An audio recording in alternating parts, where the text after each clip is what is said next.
টোকা দেবে এমন সময় মনের ভেতর ভয় জেগে উঠল। যদি কিছু বলে। আবার ভাবল যাই বলুক, আমাকে তো জানতে হবে উনি কারোর সাথে কথা বলেন কি না। সাহস সঞ্চয় করে দোয়া ইউনুস পাঠ করে বুকে ফু দিয়ে দরজা হালকা ফাঁক করে মাথা ঢুকিয়ে উকি দিয়ে আগে পরিস্থিতি বোঝার চেষ্টা করেছে। এ কি, ঘরে তো কেউ নেই, গেল কোথায়? আয়শা রুমে প্রবেশ করলো কিন্তু কাউকে পেল না। উনি কোথায় গেলেন? আমি ফোন চেক করব কি করে? তখনই খাটের উপর দৃষ্টি পড়ল, সেখানে ফোন রাখা আছে কিন্তু রুমে কেউ নেই। আয়েশা সুযোগ পেয়ে তাড়াতাড়ি ফোনের কাছে গেল। ফোনে হাত নিয়ে দেখলো লক করা। ওয়ালপেপার নিজের কোনো পিকচার নেই, শুধু একটা বাচ্চা মেয়ের পিকচার লাগানো আছে, কালো শাড়ি পরা। পিকচারের নিচে ছোট ছোট অক্ষরে লেখা, তুই কবে যে বুঝবি বল, পাগল মনের উথাল পাথাল। আয়েশা ওই ফোনের হাতে 2 মিনিট অতিবাহিত করে বোঝার চেষ্টা করলো বাচ্চাটা কে, কিন্তু বিফল হলো। মনে মনে ভাবলো হবে হয়তো ডাউনলোড করা কোনো পিকচার। তারপর নিজের ভাবনায় মন দিয়ে লক খোলার আপ্রাণ চেষ্টা করে যাচ্ছে, কিন্তু এখানেও বিফল। সময় উঠেছে 2বার, এইবার না হলে কে করবে বুঝে উঠতে পারছে না। তখনই ঝড়ের বেগে একজন ছুটে এসে কাকের মতো ছোঁ মেরে ফোনটা হাত থেকে নিয়ে নিল। আয়েশা ভয়ে চোর চোর চোর বলে চেঁচাতে লাগলো। সাথে সাথে নিজের মুখে কালো শীতল হাত পেল। পেছন থেকে মুখ চেপে ধরে আছে আশিক। কি সমস্যা, আমার রুমে এসে আমার ফোন নিয়ে কি করিস, আবার আমাকে চোর বলছিস? বাহ, কি দিন পড়লো। আমার রুমে আমার ফোন, তুই কি করিস সত্যি বল। আয়শা নিশ্চুপ। কি হলো, কথা বলিস না কেন? তখন আয়শা শরীরের সমস্ত শক্তি দিয়ে আশিকের হাতে কামড় দিল। হাত ছেড়ে দিয়ে সাথে সাথে আশিকের মুখ থেকে উচ্চারিত হলো, আহ! তুই কি রাক্ষস নাকি? আমাকে দোষ দিবেন না, আমার মুখ চেপে ধরে প্রশ্ন করলে কিভাবে উত্তর দিব? আশিক বুঝতে পেরে সরি বলল, কিন্তু তুই এত রাতে আমার ঘরে কি করিস? আসলে আমার ফোন খুঁজে পাচ্ছি না, কোথায় রেখেছি জানি না। আপনার ফোন থেকে একটা কল দিতে এসেছিলাম, কিন্তু লক খুলতে পারিনি। অনেক চেষ্টা করেছি বলে মুখটা অপরাধীর মতো তাকিয়ে আছে। আশিক ভাবলো, এই মেয়ে আবার না চিনে ফেলে। না, যদি চিনতো তাহলে আমাকে প্রশ্ন করতো। চিনতে পারিনি এই বিষয়ে আশিক 100% গ্যারান্টি। কিন্তু যদি লক খুলে ফেলতো তখন সব শেষ হয়ে যেত। ভাগ্য সময় মতো এসেছে। আশিক আয়শার দিকে একবার মাথা থেকে পা পর্যন্ত পরখ করে নিল। তারপর বলল, তুই ফোন পাচ্ছিস না তাই তো? আয়শা তড়িৎ বেগে বলল, না, আমার ফোন থেকে কল দিতে এসেছি। হ্যাঁ। আশিক কিছু বলল না, লক খুলে একবার কলও আশিক কিছু বলল না, লক খুলে একবার কল এর ভিতর ঢুকে দিল। নে কল দে। আয়শা ফোন হাতে পেয়ে হাতের চাঁদ পাওয়ার অবস্থা, তাড়াতাড়ি খুলতে লাগলো কিন্তু কোনো মেয়ের নাম পেল না। বারবার চেক করছে। আশিক নীরবে দাঁড়িয়ে এই মেয়ের কাণ্ড কারখানা দেখছে আর বোঝার চেষ্টা করছে, আসলে ও কি খুঁজছে আমার ফোনে। আশার সেভ করা সকল নাম্বার দেখলো, যদিও আশিকের ফোনে এ তো কারো নাম্বার নেই, 15 থেকে 20টা নাম্বার হবে, কিন্তু কোনো মেয়ের নাম পেল না। নামের ভেতরে একটাও মেয়ের নাম নেই, শুধু ইংলিশে একটা নাম চোখে বলল, কিন্তু গুরুত্ব দিল না। কি রে, তুই যে বলি তোর নাম্বারে কল দিবি। আশা ভয় পেয়ে গেল, তার তো মনেই ছিল না। আসলে আমার নাম্বার তো মুখস্থ নেই। আশাই জানতো এই মেয়ের নিজের ফোনের নাম্বার নিজেই জানে না, জানলে কি আর ফোন নিয়ে রাখতো কল দেওয়ার জন্য। আগে থেকে আশিকের ফোনে আয়শার নাম্বার সেভ করা আছে, কিন্তু এই মেয়ে বুঝতেই পারেনি। হাত থেকে ফোন নিয়ে নিল আশিক, একটা সেভ করা নাম্বারে কল দিল। সাথে সাথে আয়শার হাতের মুঠোয় ফোন বেজে উঠল। গান শুনে আশিক টাসকি খেয়ে গেল। আয়শা তাড়াতাড়ি ফোনে হাত চেপে দিয়েছে, কাজ করছে না। এই জন্য বলে সেখানে বাঘের ভয় সেখানেই সন্দেহ হয়। তো তুই এসে কি বলেছিলি, তোর ফোন খুঁজে পাচ্ছিস না তাই তো? আয়শা ভয়ে শেষ। আশিক মুখ চেপে হাসছে। কি হলো, কথা বের হয় না মুখ থেকে? বোবা হয়ে গেলেন বুঝি? আয়শা এখন কী করবে? সাথে সাথে বলো, আমি দেখিনি, হাতে ফোন ছিল। বলি আশিকের রুম থেকেই বের হয়ে গেল। আশিক আশা যাওয়ার পানে চেয়ে গুনগুন করে বলল, আবির চুনা হে। গান শেষ করে হাসছে। তার যে কত ভালো লাগছে সে কাকে বলবে। তখনই আকাশ আর অর্ণব আশিকের রুমে ঢুকে দেখে আশিক হাসছে। ওরা দুজন নিজেদের দিকে তাকাতাকি করে বলছে, পাগল হয়ে গেলে নাকি? অর্ণব, ভাইয়া হাসছো কেন? আকাশ, পাগল হয়ে গেল নাকি? ডাক্তার ডাকবো নাকি পাবনা নিয়ে যাব? আশিক, চুপ কর তোরা। অর্ণব, তুমি এইভাবে হাসছো কেন ভাইয়া? কি হয়েছে আমাদেরও বলো, আমরা একটু হাসি। বলে দাঁত বের করলো। আশিক, বুঝলি আশিক, তোর বোন আজকাল আমার উপর নজর রাখছে। আকাশ অর্ণব অবাক নয়নে তাকিয়ে আছে। আকাশ, সেটা কিভাবে ভাই? আশিক, তোর ভাই একটু আগে এসে আমার ফোনের নাম্বার চেক করে গেল কোনো মেয়ের সাথে কথা বলি কি না। অর্ণব, কি বলো ভাইয়া এসব? সত্যি নাকি? আশিক, আমি তো তোর দুলাভাই লাগি যে মজা করব? ও হ্যাঁ, ঠিক বলেছিস, আমি তো তোর দুলাভাই। আচ্ছা, মাঝে মাঝে তোরা দুইটা তো দুলাভাই বলেও ডাকতে পারিস, নয়তো আমি ধীরে ধীরে বিলুপ্ত প্রাণী গন্ডারের মতো ভুলেই যাব যে আমার একটা পিচ্ছি বউ আছে। আজকের পর থেকে শুধু মানুষের সামনে ব্যতীত তোরা যদি আমাকে দুলাভাই বাদ দিয়ে শুধু ভাই বলিস, তো তোদের একদিন কি আমার একদিন। আকাশ আর অর্ণব মাথা নাড়ল ভদ্র ছেলের মতো। ঠিক আছে ভাই, সরি দুলাভাই। কি বলি অর্ণব, মনটা জুড়িয়ে গেল। আশা নিজের রুমে এসে বালিশে মুখ গুজে শুয়ে আছে। ইস, কি লজ্জা, নিজেই নিজেকে বলছে। আয়শা, তুই যেটা করতে যাস খারাপ হয়। গেলি ঠিক আছে, ফোনটা তুই রেখে যেতে পারতিস। কি যে করিস নিজেই জানিস না। আজকে কার মুখ দেখে ঘুম থেকে উঠেছি কে জানে। বলে ওইভাবেই ঘুমিয়ে পড়ল। আশিক বারান্দায় দাঁড়িয়ে আছে। তার মন আগের চেয়ে অনেক ভালো। আগে আশঙ্কা ছিল তার মহিলা অন্য কাউকে যদি মন দিত, সব সময় এই ভয়ে থাকতো। যদিও তার নজরের বাইরে গিয়ে এসব সম্ভব না, তবু একটা ভয় তাড়া করে বেড়াতো। জি, এখন সে সম্পূর্ণ চিন্তামুক্ত তার প্রেয়সীকে নিয়ে। সকালে ঘুম থেকে উঠে সবাই খাবার টেবিলে দেখা হলো। আয়েশাও বসে আছে, শুধু আশিক এখনও অনুপস্থিত। আসলাম সর্দার বলে উঠলেন, আশিক কই, খেতে আসলো না যে? রেবেকা বেগম, চলে আসবে একটু পর, আপনারা খাওয়া শুরু করুন। সবাই খাওয়া শুরু করে দিয়েছে। আশিক সিঁড়ি দিয়ে নামছে। অর্ণবের চোখ গেল আশিকের দিকে, সাথে সাথে লাফিয়ে উঠে বলল, ওই তো দুলাভাই চলে এসেছে। অর্ণবের কথায় আকাশের খারাপ মাথায় উঠে গেল।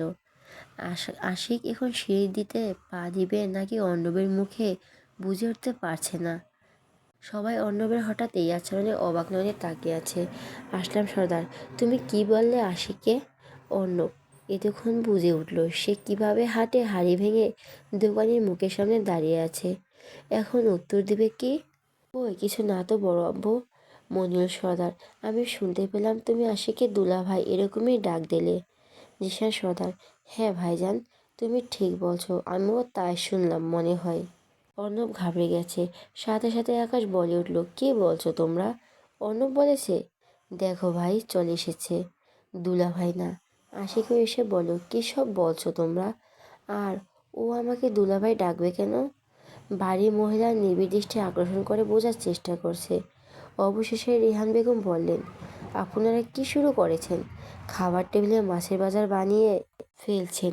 ওরা বাচ্চা মানুষ, কি বলে আপনাদেরও এ কথায় কান দিতে হবে? আপনারা ভুল শুনেছেন। রেহানা বেগমের কথায় হুমায়ুন সর্দারও সায় দিয়ে বললেন, হয়তো আমরাই ভুল শুনেছি ভাইজান। সবাই খাওয়ায় মনোযোগ দিল, কিন্তু আয়শা এই ঘটনার পর কিভাবে খাবে বুঝে উঠতে পারছে না। আমি কি ভুল শুনলাম? অর্ণব ভাইয়া তো দুলাভাই বলেই ডাকলো, তাহলে উনি কি বিয়ে করেছেন? নিজের কথা নিজেই অবাক হয়ে যাচ্ছেন। কিন্তু এত বড় ভুল কি করবে এখন? অর্ণব ভাইয়া একমাত্র বলতে পারে। আমি অর্ণব ভাইয়ার থেকে এই প্রশ্ন উত্তর নেব। কী রে আয়শা, খাওয়া ছেড়ে কি ভাবনায় মন দিলে? আয়শা মায়ের কথায় হুঁশ ফিরল। আশিকও আয়শার দিকে তাকিয়েছিল। আশিক কিছুটা আন্দাজ করতে পেরেছে আয়শার ভাবনা সম্পর্কে। আশিক অর্ণবের পাশেই বসেছে। অর্ণবের পায়ে জোরে একটা চাপ দিল পা দিয়ে। সাথে সাথে আহ বলে উঠল অর্ণব। আসলাম সর্দার, আবার তোমার কি হলো? কিছু না বড় আব্বু, মনে হয় পায়ে ডাইনোসরের আকৃতির মশা কামড় দিয়েছে। আশিক অর্ণবের দিকে বাঁকা চোখে তাকিয়ে দেখলো, যার অর্থ সে পরে দেখে নিবে। সবার খাওয়া শেষ করলো। আয়শা তখনই উঠে গেছে। তার মনে একটাই প্রশ্ন, আর তার উত্তর একমাত্র অর্ণবের জানা। অর্ণব ভার্সিটিতে যাবে, রুম থেকে রেডি হয়ে বের হবে। তখন হঠাৎ সামনে আসলো আয়শা। অর্ণব বুকে ফু দিয়ে বলল, তুই কি আমার হার্ট অ্যাটাক করাতে চাস? দিনে দুপুরে ভূতের মতো সামনে এসে দাঁড়ানোর মানে কি, হ্যাঁ? একদম বেশি কথা বলবে না ভাইয়া। তো কি বলবো তুই বল। ভাইয়া তোমাকে একটা কথা বলবো, সত্যি বলবে, হ্যাঁ? তো আমি মিথ্যে বলবো কেন? তখন খাবার টেবিলে তুমি আশিক ভাইকে দুলাভাই বলছো, তাই না? আয়শা প্রশ্ন ছুড়ে দিয়ে উত্তরের অপেক্ষায় তাকিয়ে আছে। অর্ণব কিছুটা সময় নিয়ে বলল, কেন? বলতো। বলো না ভাইয়া। না, দুলাভাই বলতে যাবো কেন? অর্ণবের কথায় আয়শার মাথার টেনশন কমলো। বুকের ভেতর ধুকপুক করছিল এতক্ষণ। অর্ণবের উত্তরে আয়শা প্রাণ ফিরে পেল। যতই হোক প্রথম ভালো লেগেছে আশিককে, এখন যদি সে বিবাহিত হয় তার মন ভেঙে যাবে। ধন্যবাদ ভাইয়া, বলিয়ে আয়শা হাঁটা ধরল। আকাশ আর আশিক এসে দেখে অর্ণব দাঁড়িয়ে আছে। কি রে, এখানে এভাবে দাঁড়িয়ে আছিস কেন? তোকে তো আমার তেল ছাড়াই তেল ভাজতে ইচ্ছে করছে। আশিকের কথায় অর্ণব চেহারা একটু বাচ্চা বাচ্চা করে বলল, তুমি এভাবে বলতে পারলে ভাইয়া? তুমি তো নিজে বলেছিলে দুলাভাই বলতে। গর্দব, সবার সামনে বলতে বলিনি। সবার সামনে দুলাভাই ডাকলি আর এখন ভাইয়া ডাকছিস। তোরা সবাই এক একটা পাবনা পালাতক আসামি। ভাইয়া, এভাবে অপমান করতে পারো না। এ তো কথা বাদ দে, তুই দাঁড়িয়ে আছিস কেন? যা। দাঁড়িয়ে আছি নাকি তোমার বোন আমার রাস্তা আটকিয়ে নিজের উত্তর নিতে এসেছে? আকাশ অবাক হয়ে বলল, আয়শা এসেছিল, কিন্তু তোকে কি বলবে? আশিক জানতো এই মহিলা অন্যকে টার্গেট করবে, কিন্তু এত তাড়াতাড়ি বুঝতে পারেনি। তো তুমি কি বললে শালাবাবু? নিশ্চয়ই আবার কোনো গোলমাল করনি? না।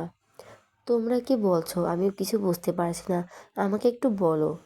আশিক আকাশের দিকে তাকিয়ে বলল, তাহলে শোন, আমার সন্দেহ ছিল দুলাভাই ডাক নিয়ে তোর বোন নিশ্চয়ই অর্ণবের কাছে আসবে, কিন্তু তোর বোন যেহেতু ফার্স্ট, আমি বুঝিনি। এ তো কম ফাস্ট হতে বলিস ভাই। এভাবে চলতে থাকলে আমার সমস্যা বেড়ে যাবে। এখানে আমি কি করতে পারি ভাই? ও আমার কথা শুনে না। তোমার দায়িত্ব তুমি জানো, বলি আকাশ চলে গেল।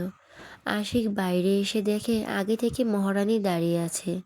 আয়শা কলেজ পর্যন্ত শুধু মুচকি মুচকি হাসছে। এসব আশিকের চোখ এড়ায়নি। কি হলো, পাগলের মতো হাসছিস কেন? কেউ হাসালেই পাগল হয়ে যায়। না, তবে তুই যেভাবে হাসছিস আমার তো মনে হয় তোকে পাবনা নিয়ে যেতে হবে। আয়শা আর হাসলো না, মুখ ভেঙচি কেটে দিয়ে বসে আছে। কলেজে আসতে আয়শা নেমে দৌড় দিল। আশিকও চলে গেল। কলেজে আসতে আয়শা নেমে দৌড় দিল। আশিকও চলে গেল। চার বান্ধবী মিলে কলেজের ভিতর প্রবেশ করলো। তখনই পেছন থেকে শুভ আর সিয়াম দৌড়ে এসে ওদের মাথায় টোকা দিল। কী রে, তোরা চারজন কি একসাথে আসিস? তোরা চোরের মধ্যে দৌড়ে আসলি কোথা হতে? আশার কথায় শুভ বলে উঠল, তোরা তোর আমাদের চোর মনে হচ্ছে? চুমকি, এতে মনে করার কি আছে? তোরা কি ইনডাইরেক্টলি আমাদের চোর বলছিস? নুপুর, তোরা কি চোরের সাথে সাথে গাধাও নাকি? যেখানে সোজাসুজি চোর বলে সেখানে ইনডাইরেক্টলি কোথা থেকে আসলে? শুভ, কি কথা? তোরা যেভাবে আসলি ওয়াশরুমে আয়নায় নিজেদের চেহারা দেখলে একই কথা বলতে। আয়শা, তোরা কি কোথা থেকে চুরি করতে গিয়ে তাড়া খেয়ে এসেছিস? শুভ, তোদের আজকে দাঁড়া বলেই দুজনে চারজনের পিছু দৌড় লাগালো। দৌড়াতে দৌড়াতে নুপুর হঠাৎ ধাক্কা খেলো কিসের সাথে। আহ মাগো, হাতি নাকি তো জোরে লাগালো মাগো। আমার মাথাটা মনে হয় গেল। সামনে তাকে কিছু দেখতে পাচ্ছে না। কি হলো, কিসের সাথে ধাক্কা খেলাম? বলে একটু উপরে তাকিয়ে দেখতেই ও আল্লাহ গো বলেই পেছনে পড়তে যাবে। সাথে সাথে কেউ শক্ত হাতে তার কোমর জড়িয়ে ধরেছে। নুপুর ভয়ে চোখ দুটো খিঁচে বন্ধ করে নিয়েছে। তার অনুভব হলো যে সে মাটিতে পড়েনি, কেউ তাকে এ যাত্রায় বাঁচিয়ে নিয়েছে। মিটি মিটি করে চোখ দুটো খুলল। তার সামনে দাঁড়িয়ে আছে এক যুবক, চোখে সানগ্লাস, পেশিবহুল হাত দিয়ে তাকে পড়া থেকে বাঁচিয়ে নিয়েছে। ফর্সা গায়ের রং, দেখতে এক কথা অসাধারণ। নুপুর তাকিয়ে আছে, ভাবছে এটা স্বপ্ন নাকি বাস্তব। এই মেয়ে ওঠো, চোখে দেখো না দিনে দুপুরে এইভাবে ছোটাছুটি করছো কেন? নূপুর বুঝতে পারলো এটা সত্যি। সাথে সাথে ওঠার চেষ্টা করলো। তখনই ওখানে দৌড়ে আসলো ওর বন্ধু মহল। সবাই অবাক হয়ে তাকিয়ে আছে। নূপুর তাড়াতাড়ি করে উঠে দাঁড়ালো। ধন্যবাদ বলেই চলে গেল। আদর এসেছিল কলেজে, সে এই কলেজে পড়েছিল। আজ এসেছে স্যারদের সাথে কথা বলে দেখা করতে। তবে তার আসল উদ্দেশ্য প্রাণপ্রিয় বন্ধুর সাথে দেখা করতে। আশিক, রেদওয়ান, আদর তিনজন বেস্ট ফ্রেন্ড সেই স্কুল থেকে। আশিক যে দেশে ফিরে এসেছে তাই দেখা করতে এসেছে। ব্যবসার কাজে বিদেশ যাওয়ায় আশিকের সাথে দেখা করতে পারেনি। আজকে দেশে ফিরেই সোজা চলে এসেছে কলেজে দেখা করতে। আশিক আজকে তাড়াতাড়ি এসেছে কলেজে, আজকের আদর আসবে তাই। আশিক অফিসের রুমে যেতেই দেখতে পেল আদরকে। আদর দৌড়ে এসে বন্ধুকে জড়িয়ে ধরল। চোখে দেখা না থাকলেও এতদিনে সুদূরের থেকে কথা বলতে হাতের এই এক টুকরো ফোনের মাধ্যমে। বন্ধু বান্ধব মাঝে আলাদা একটা প্রশান্তির জায়গা, যেখানে একে অপরকে স্বার্থ ছাড়াই বিশ্বাস করে, চোখ বন্ধ করে ভরসা করে, একে অন্যের পাশে থাকে, নির্দ্বিধায় মনের কথা বলতে পারে। এরা তিনজন ছিল সেই রকম বন্ধু। দরজা থেকে রিয়ান বলে উঠল, আমাকে মনে হয় কারোর দরকার নেই, চলেই যাই। রিয়ান কাজ শেষ করে এইমাত্র আসলো, তিনজনই আজকে একসাথে। কি বলিস? আর তোকে যদি আমাদের দরকার না লাগে তাহলে কার লাগবে? তো আপনি তো আবার বিয়েও করেছেন, আপনাকে আমাদের খুব বেশি দরকার। ভবিষ্যতে বিবাহ করলে আপনাদের উপদেশ নিতে হবে। আদরের কথায় রিয়ান গিয়ে 2-4টে লাগালো আদরকে, তারপর তিনজনে জড়িয়ে ধরলো। বন্ধুদের কোনো সমীকরণ হয় না, এমন বন্ধু সবার জীবনে আসুক। সবাই বাইরে একটা রেস্টুরেন্টে গিয়ে খেয়ে গল্প করে যে যার গন্তব্যে পৌঁছে গেল। আর সে ক্লাসে এসে দেখে তার মহিলার কাণ্ড কারখানা। তোর বন্ধুবান্ধব নিয়ে বসে আছে আর তার মহিলা হাই বেঞ্চে বসে আছে। সবাই গোল হয়ে বসে আছে, পাশে 2-4জনও যোগ হয়েছে। ভালোই কথাবার্তা চলে। চুমকে বলে উঠল, এই আশা নাম, স্যার চলে এসেছে। কোন স্যার? আরে তোর আশিক ভাই। হ্যাঁ তো, আমি কোনাকে ভয় পাই? বলে মুখটা ভেঙচি কাটলো। ওরা সবাই ভয়ে পেছন দিকে তাকিয়ে আছে। কি রে, তোরা এমনভাবে তাকিয়ে আছিস যেন উনি আমার পেছনে দাঁড়িয়ে আছে। আর বলতে পারল না। পেছনে তাকিয়ে সব সাহস ফুঁস হয়ে গেল। চুপসে যাওয়া ফুটবলের মতো চোখ মুখ করে আছে। তো আপনার ভাষার জায়গা কোথায়? সাথে সাথে আশা নেমে পড়ল। তাড়াহুড়ায় নামতে পারে, ব্যথা পেল, কিন্তু কিছু করার নেই, চুপ করে আছে। যদিও বেঁচের নিচে লোহার রড থাকে, খুব ভালো মতোই ব্যথা পেয়েছে। এই মহিলা আমাকে নিশ্চিত একদিনই মেরে ফেলবে, নিজের ক্ষতি করে। তুমি এখনই আমার সাথে চলো। আশা ভয় পেয়ে গেল। এমনি ব্যথা পেয়ে কেঁদে দেওয়ার মতো অবস্থা। পাশ থেকে চুমকি বলে উঠল, সরি স্যার, আসলে ও আপনাকে দেখতে পারেনি তাই বসেছিল। স্টপ বলে চুমকিকে থামিয়ে দিল। আয়শার হাত ধরে টেনে নিয়ে গেল। ক্লাসে সবাই একটু ভয় পেয়ে গেল, হয়তো আয়শাকে কোনো শাস্তি দিবে। সবচেয়ে বেশি টেনশন ওর বন্ধু মহলের হচ্ছে। শুভ, বলো, তোদের কি মনে হয় স্যার ওকে মারবে? যদি আমার মনে হয় না, তবুও কেমন ভয় আর টেনশন হচ্ছে ওর জন্য। এমনি পায়ে ব্যথা পেয়েছে। এই মেয়েটা কোনো দিন একা একা চলতে পারে না, সব সময় কোনো না কোনো অঘটন ঘটিয়ে ফেলে। আশিক সোজা আশিকের রুমে ক্যাবিনে নিয়ে গেল, নিজের চেয়ার টেনে বসিয়ে দিল। ওষুধ বক্স থেকে বের করলো। সব অফিস রুমে ওষুধ বক্স দেওয়া আছে, কারো যদি হঠাৎ কিছু হয় এই জন্য। আশিকের আজকে কাজে লাগলো। আয়শা তো ভয় পেয়ে আছে। আশিক হাঁটু মুড়ে বসে পড়লো আয়শার সামনে।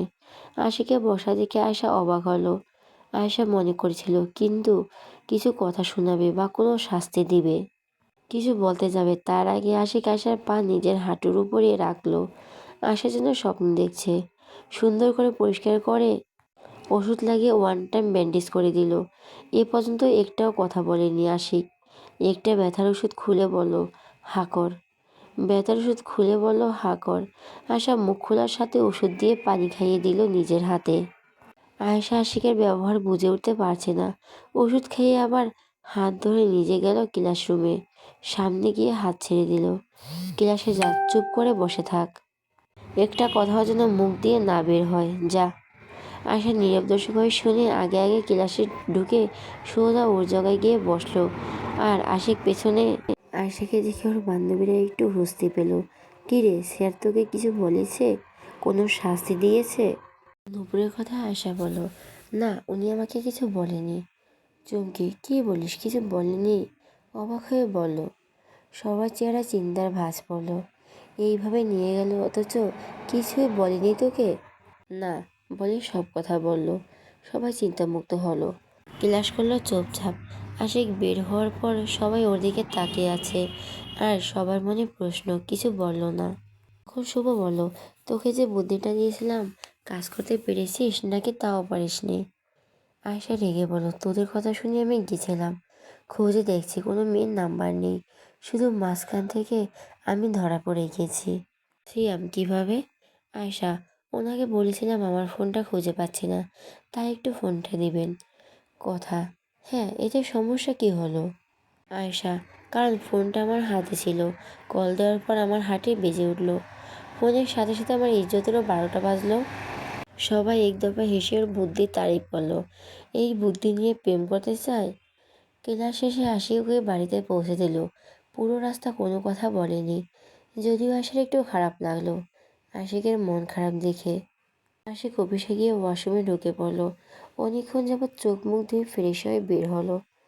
আকাশ আর অর্ণব আশিকের রুমে এসেই খাবার নিয়ে টেবিলে খাবার সাজিয়ে রেখে বসে অপেক্ষা করছে আশিকের জন্য। অর্ণব, ভাইয়া এতক্ষণ লাগে ফ্রেশ হতে? ক্ষুধায় আমার পেটে ইঁদুর দৌড়াদৌড়ি করতেছে। আকাশ লক্ষ্য করলো আশিকের চোখ লাল হয়ে আছে, রক্তে জমাট বাঁধার মতো। এ কি ভাইয়া, তোমার কি হয়েছে? চোখ এরকম হয়ে গেছে কেন? অর্ণব আকাশের কথায় আশিকের দিকে তাকালো। ভাইয়া তোমার কি হয়েছে? আশিক কোনো কথা বলছে না। কি হলো ভাইয়া? আয়শা কিছু করেছে? আশিক নিশ্চুপ। কি হলো ভাইয়া, বলো না কি হয়েছে? আশিক এতক্ষণে মুখ খুলল, চেয়ারে বসতে বসতে বলল, তোর বোন আমাকে মেরে ফেলার পর শান্তি পাবে। আকাশ, কি বলছো ভাইয়া? আয়শা কি করেছে? অন্য কোনো ছেলের সাথে কথা বলেছে? আশিক, না, আমি থাকতে সেটা সম্ভব না। অর্ণব, তাহলে কি হয়েছে ভাইয়া? আশিক বলল, সব কথা, তোর বোন আমাকে কিছু করে না, নিজের ক্ষতি করে আমাকে মারবে। আমার দুর্বলতা বারবার আঘাত করে তোর বোন। এসে থেকে দেখে যাচ্ছি এখানে সেখানে পড়ে যায় তোর বোন, আর কলিজা ছিঁড়ে যায় আমার। আঘাত হয় তোর বোন, আর ব্যথায় জর্জরিত হয়ে পড়ি আমি। তোর বোন আমাকে শান্তিতে থাকতে দিবে না। আকাশ বুঝতে পারলো আশিকের কথা, তার মানে এতক্ষণ ওয়াশরুমে কেঁদে কেঁদে চোখ লাল করেছে। আকাশ, ভাইয়া প্লিজ তুমি শান্ত হও, তুমি তো আমাদের বলো আমরা যেন ওকে কিছু না বলি, ফুলের টোকাও যেন না দিই। আজ পর্যন্ত আমরা ওকে আগলে রেখেছি, তোমার অনুপস্থিতিতে তোমার সব কথা শুনেছি। ও বাচ্চা মানুষ, তোমার উপর ভরসা করি, আমি ওকে আগলে রাখবো। রাখবে, তুমি বুঝবে। তা না করে যদি নিজে এভাবে কষ্ট পাও তাহলে কি করে হবে ভাইয়া? এভাবে কষ্ট পাও তাহলে কি করে হবে ভাইয়া? আমি বাড়িতে ফিরে ওকে বোঝাবো। অনেক বলে আশিককে নিয়ে ওরা খেয়ে নিল। আয়েশা শুয়ে আছে আর ভাবছে, উনি আমাকে কিছু বললো না কেন, আর কোনো রাগও করলো না। ফোন বান্ধবীরা তখন গ্রুপে ভিডিও কল দিয়েছে। কল রিসিভ হলে 4 বান্ধবী গল্প করছে। অনেক সময় গল্পের শেষ হলে চমকে বলল, এই তোকে বাড়িতে পৌঁছে কিছু বলেছিল তোর ভাইয়া? না, কোনো কথাই বলেনি উনি। যাক ভালো, আমরা সবাই ভয় পেয়েছিলাম। সবার কথা শেষ হলে কল কেটে দিল। আয়শা একটু ফেসবুকে স্ক্রল করতে করতে মনের মধ্যে প্রশ্ন জাগলো, আচ্ছা উনি মেসেঞ্জারে কারোর সাথে কথা বলে না তো? আজকে বাড়িতে ফিরলে মিশন কমপ্লিট করতে হবে। আজকের মিশন মেসেঞ্জার চেক। তখন অচেনা আইডি থেকে টুং করে মেসেজ আসলো, কেমন আছেন? জি আলহামদুলিল্লাহ, আপনি কেমন আছেন? আলহামদুলিল্লাহ। কি করেন? কিছু না। এইটা কেমন কথা, কিছু তো করছেন তাই না? বসে আছেন, না হয় দাঁড়িয়ে আছেন? জি শুয়ে আছি। শুয়ে শুয়ে আপনার মনের মানুষের কথা ভাবছেন? আপনাকে বলতে যাব কেন? বলুন, যদি উপকার করতে পারি। তাহলে বলুন, আমি যাকে ভালোবাসি সে অন্য কাউকে ভালোবাসে কি না আমি কিভাবে জানবো? এইটা তো সামান্য বিষয়, আপনি এটুকু জানেন না? সামান্য বিষয় যখন, আপনি বলুন, দেখি কেমন পারেন। বলেই মুখটা বাঁকালো। সোজা বিষয়, আপনি তাকে গিয়ে বলুন, তাহলে তো সব প্রশ্নের উত্তর পেয়ে যাবেন। এইটা আমার কাছে সুন্দরতম পরামর্শ। এই বুদ্ধি নিয়ে কিভাবে চলেন? ওনাকে বলতে পারলে তো হতোই। ওনার সামনে গেলেই আমার সব শরীরের শক্তি শেষ হয়ে যায়, হাত পা কাজ করে না। আপনাকে বলতে হবে না, আমি নিজেই বুদ্ধি বের করব। তো কি বুদ্ধি আমাকে একটু বলুন, আমিও কাজে লাগাবো। আমার যদি দরকার পড়ে, আমি আজকে ওনার মেসেঞ্জার ফেসবুক চেক করব। কিভাবে?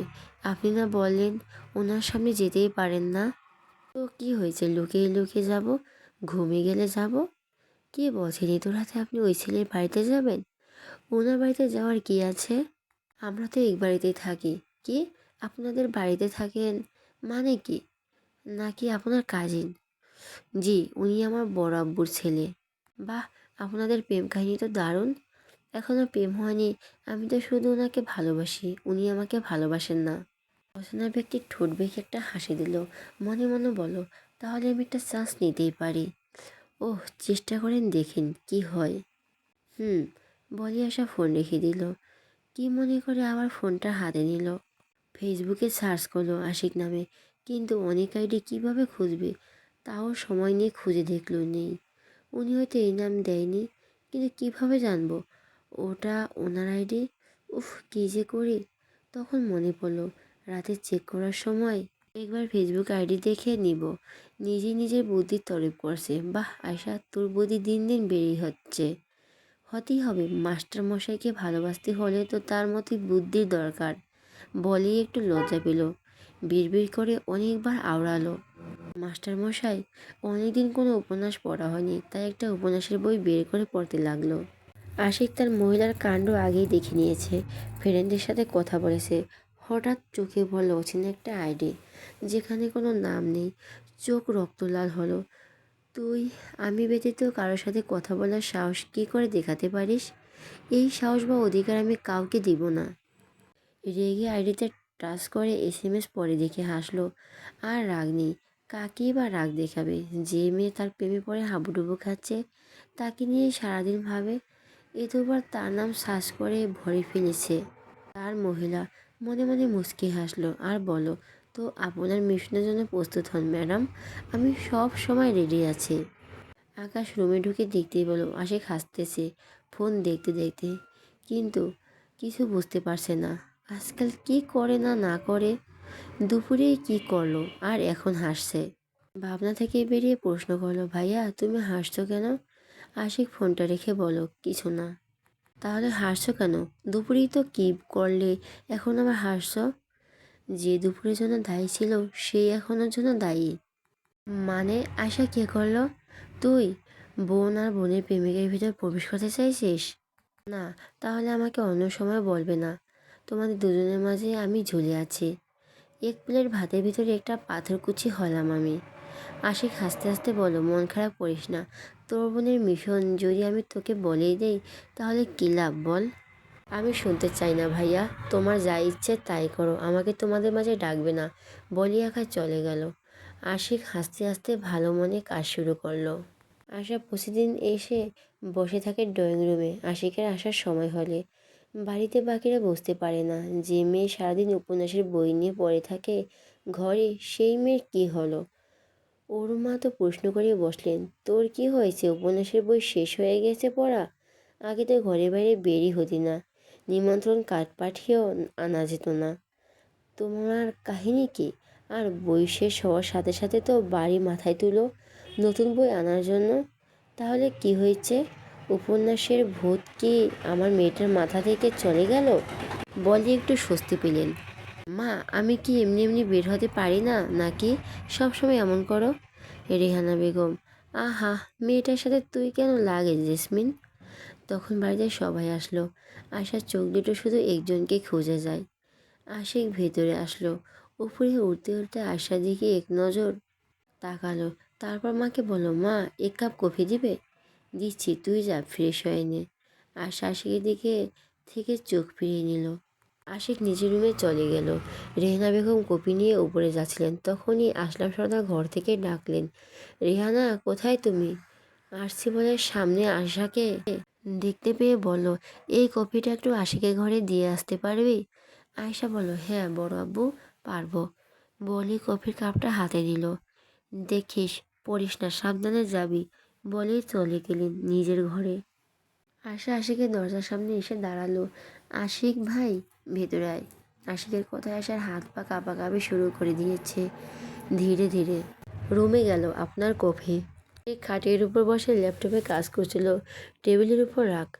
আশা টেবিলের উপর কাপটা রেখে আশিকের দিকে তাকিয়ে আছে। দেখেই বোঝা যায় সদ্য গোসল করে এসেছেন। বাবরির চোখ সামনে পেছনে ছড়িয়ে আছে, সিলো দিয়ে এখনও পানি পড়ছে। দেখতে অসম্ভব রকমের সুন্দর লাগছে। কি হলো, কি দেখছিস? ল্যাপটপের দিকে তাকিয়েই বলল। আয়েশা আনমনে বলে উঠল, আপনার চুল থেকে তো এখনো পানি পড়ছে। বলে কি করবি? খাটের উপর তোয়ালে দেখিয়ে বলো, পারলে মুছে দে, না হলে চলে যা, আমি কাজ করছি। আশা নিজের কানকে বিশ্বাস করতে পারছে না। তাকে মাথা মুছিয়ে দিতে বলো। আশা চুপ করে দাঁড়িয়ে আছে। আয়েশায় মূর্তির মতো দাঁড়িয়ে থাকা দেখে বলল, কি হলো? না, আমি মুছিয়ে দিব। তুই ছাড়া এই ঘরে আর কাউকে আমি তো দেখতে পাচ্ছি না। তুই যদি কাউকে দেখতে পাস বল তাকে মুছে দিতে। আয়েশা নিশ্চুপ। কি হলো, তাড়াতাড়ি কর, না হলে বেরিয়ে যা। আয়েশা কি করবে বুঝে উঠতে পারছে না। এক পা দুপা করে এগিয়ে গিয়ে খাটের উপর থেকে তোয়ালে হাতে নিল। আশিক খাটের এক কর্নারে থাকা আয়েশাকে খাটের উপর উঠতে হলো না। খাটের কাছে আশিকের সামনে দাঁড়িয়ে আছে, হাতে তোয়ালে নিয়ে, হাত কাঁপাকাঁপি করছে। সে জোরে বলে উঠল, কি হলো, কি? আশা তড়িৎ বেগে আশিকের মাথায় হাত নিয়ে গেল। আশিক মুচকে মুচকে হাসছে তোয়ালের ভিতর। মনে মনে বলো, এভাবে কাজ না করে নিলে আমার জীবন অন্ধকার। তোর কাঁপাকাঁপি দেখতে দেখতে আমি বুড়ো হয়ে কাঁপাকাঁপি করব। আয়শা আলতো হাতে মাথা মুছিয়ে দিচ্ছে। লজ্জায় গা দুটো লাল হয়ে টুকটুকি হয়ে গেছে। আয়শা, হয়েছে? সে টেবিলের উপর রাখ। আয়শা টেবিলের উপর তোয়ালে রেখে ধীরে পায়ে হেঁটে বাইরের দিকে আসছে। তখন আশিক বলে উঠল, স্টপ। আয়শার শরীরের সাথে পা দুটো বরফের মতো জমে গেল।